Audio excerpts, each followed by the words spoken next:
balik yun ang bugas. Naay mga tao nga namalik ang bugas.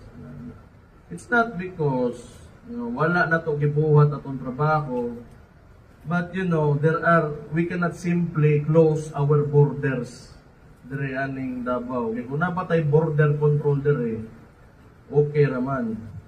I think PDEA just released kung unsa ka makalang sa dire, I think we're extraordinarily high compared sa mga ubang lugar. So everything is okay. Supply is scarce. Ang problema, ang kanang sabo, dali ra kay na itago, mupalit sila sa gawas, o asa man na nila kwaon, masuksok, masuod nila dire. So anay? Problema ta diha. Davao man no?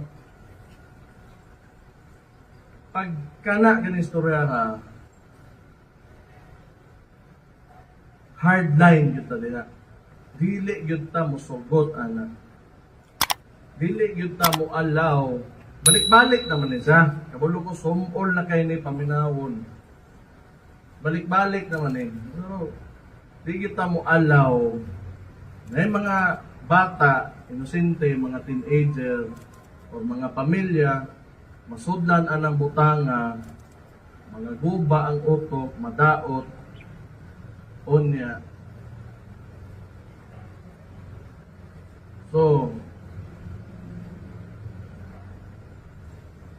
I hereby declare a campaign that this city is at war against drugs. Buot pasabot ana, pasinsahay ta. Tagaan ta mog oras, muhawa mo dire, gabaligya mo droga. If you are selling drugs sa mga bata, sa mga breadwinner sa pamilya, o bisag kinsa pa diha, hawa na karon. Kay napulan nami, di mi gusto ingon ana dire. So this will be your chance to get out of this city. Pwede gani, sorry, nag-ingon ako, daan karon, gawas mo diha o hawa mo dire, hindi mo maundang pat yun tamo.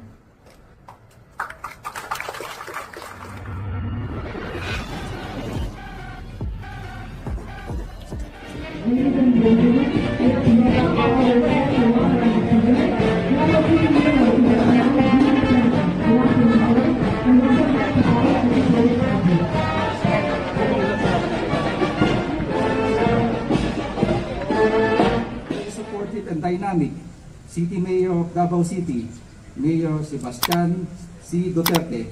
A round of applause, please.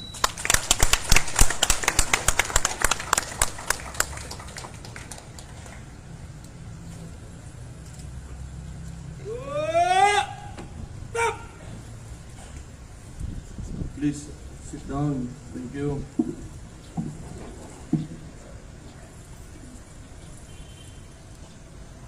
Police Brigadier General Wilson B. Soliva,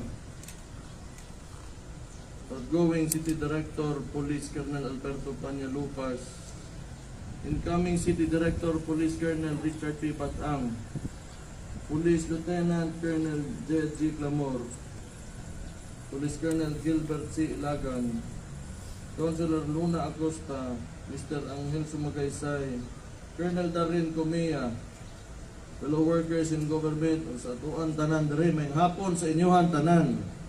Sir! Okay. So first of all, dako kong pasalamat sa Police Colonel Lupas. Thank you kaayo sa tanan nimong trabaho o tanan nimong sakripisyo para sa ato mga pinalanggang Davaoenyo. Salamat gid kaayo.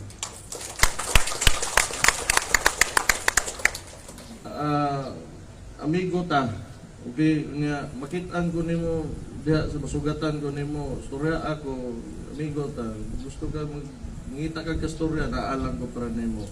Kay ako malipayon kay ko nga gitarong gud nimo imong trabaho, unya gialagaan gud nino ato mga tao, mga Davaoenyo. Salamat di kaayo anak. Karon so ingon ani nagsugod ako ang termino nga kasagaran sa kong oras gihatag nako sa mga rural areas nato diri sa Davao. So ko because I was worried of the problem of insurgency. No, kana mga NPA or other terrorist organizations nga nagag-cause og samok sa itong mga rural areas. So mo na kay layo man gud sila kay nanglan giuna to nako kay basig unya na declare na ta nga insurgency free mobalik ng problema ka. So mo nang isa sa ko ang mga pinaka ginakahadlokan because these groups man god are terrorists and they will do anything to harm people to get what they want. So mo na suroy ko sa bukid, Pakibato, Marilog. Kanya dito po, mga tao medyo usahay gutom. Yan natin nagka-abaka crisis ta, wala nila gipang palit ng mga abaka dito sa mga lumad, mga natibo dito. Wala na sila mapalit pagkaon. So, problema po, so, sige kong atiman dito. But it's getting better naman po. Okay naman. Kunya so far, ang ato ang mga tao dito, hindi naman gitpot sila kuno ganahan mo balik o mutuo dito speakas. So maayo ang ato ang ilahang tan-aw sa gobyerno karon. Nalipay sila nga makabati gid sila gobyerno dito. So karon pag human ana mga late last year and antodron around November, December, antodron. So medyo nag-shift akong focus but still I still go to the rurals. There is urban areas na to.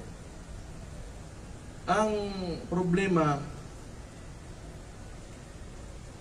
nastorya na ko mga kapitan, nastorya na ko mga kagawad. Nangutan ako, wala may infrastructure problem. Di man na pagbukin, wala pa'y tulay, wala pa'y dalan.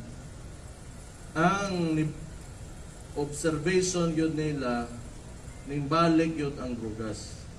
Naay mga tao nga namalik ang drugas. It's not because wala na to gibuhat atong trabaho, but you know, we cannot simply close our borders dere aning Davao. Kaya kung napatay border control dere, okay raman. I think PDEA just released kung unsa kamakal ang sabo dere, I think we're extraordinarily high compared sa mga ubang lugar. So everything is okay. Supply is scarce. Ang problema, ang kanang sabo, dali ra kay na itago, mapalit sila sa gawas, o asa man na nila kwaon, masuksok, masuod nila dere. So ano problema ta diha. Davao man no? Pag kana gani istorya ka, hardline gyud ta diha. Dili gyud ta mo sugot ana. Dili gyud ta mo allow. Balik-balik naman ni sa. Kabalo ko sumol na kay ni paminawon. Balik-balik naman ni. No, di kita mo allow na yung mga bata, inosente, mga teenager, or mga pamilya, masudlan anang butanga, mga guba ang utok, madaot, onya. So, I hereby declare a campaign that this city is at war against drugs. Buot pasabot ana, pasinsakay ta. Tagaan ta mog oras, muhawa mo dire, kung gabaligya mo droga, if you are selling drugs sa mga bata, sa mga breadwinner sa pamilya, o bisag kinsa ba diha, hawa na karon. Kaya na pulan nami, di mi gusto ingon ana dire. So this will be your chance to get out of this city. Pwede gani, sorry, nag-ingon ako, daan karon, gawas mo diha o hawa mo dire, hindi mo maundang patyon ta mo.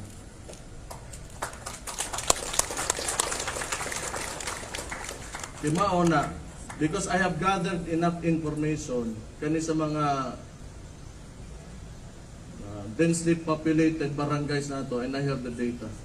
Undang mo, di gani, wa ko'y mahimo para ninyo. Wala tay makayay, basta kay giingnan na mo, hawa mo dire. Ayaw mo ko ano. But anyway, aside ana, okay raman. Mga bugoy, magin na from time to time, di man na sila mawa. Pero mga maoy-maoy lang, we can forgive that. Di magin na malikaya, di mahubog na unsa. Walay abusado. Walay ka ng angas, ng magbuli-buli, everyone.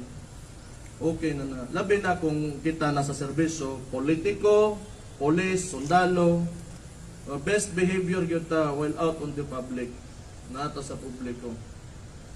Kaya kita mo ehemplo sa mga tao, magtanaw na sila nato, nga mo ilang sundon. Kung makita nila nga abusado, walay batasan ang ilang mga tao sa gobyerno, they will think na it's okay po to behave in that way. So mo lang ng timan-an nato. Unsa pa ba? Well, katura, it's very simple actually kung inyo halang subayon. Kung unsa ray sakto, kung ang tao nasa tama, maayo ang ginabuhat sa usa ka tawo, suportahin ninyo. Suportahin ninyo, tabangin ninyo, and you look out, as you know, as government workers, you look out for your constituents. Mga tao nga mga sakop ninyo. Look out for them. Ang welfare nila, asa sila naglisod, napabanay gikaon, mga na, simple kayo ng mga butang, okay ba mo paminaw, na ba kay problema. Pero pag abot gani sa krimen o tinarantado, katarantaduhan, kahinanglan, brutal yun mo diya. You know why? Overpopulated, it's really hard to manage sa ingani ka dakong populasyon, sa ingani ka centralized na to karon diri sa Davao. Like everybody, almost everybody is here. Almost everybody. We have 4 million, 4.5 antibuok population sa Davao region, and 2 million of that is here in Davao City. So ingana, maunang ako, pasalamat ko kang Police Colonel Lupas that he took the challenge na ihag yung bantayan ang atoang dakbayan. So again, a round of applause for the former city director. So incoming, sir, my pronouncements are clear. Klaro yun na. And I will stand by it until the day I die. Para sa mga taga Davao, magsakripisyo yun kita.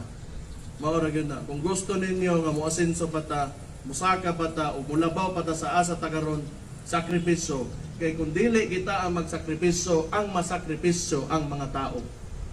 Maog yun na. Sa mga tropa na to diha, nga kanang gatuoan gatuo kaayuhan. Salamat kaayo sa inyo ha. Di na ko kalimtan ang inyong ginabuhat para sa mga tao, ang kaayo sa mga tao. Maora na ako malipayon kaayo nga nakakita ninyo karong adlaw, ug nalipay pud mo nakita ko ninyo. May hapon sa inyong tanan, and God bless you all. Thank you. Thank you so much, sir. Once again, ladies and gentlemen, Davao City Mayor, Honorable Sebastian Z. Duterte. Thank you, sir. May we request our new City Director, Police Colonel Richard E. Badang, and our outgoing City Director, Police Colonel Alberto P. Lupas, to hand in the plaque of appreciation to our guest. Nagustuhan niyo ba ang ganitong pagtalakay? Mag-follow sa Informador FB page at mag-subscribe sa Informador YouTube channel. Ang Informador ay nilikha ng mga staff ni Atty. Ricky Tumutorgo, aka Insurrecto, upang lalong lumawak ang inaabot ng pagpapalaganap ng katotohanan at labanan ang fake news at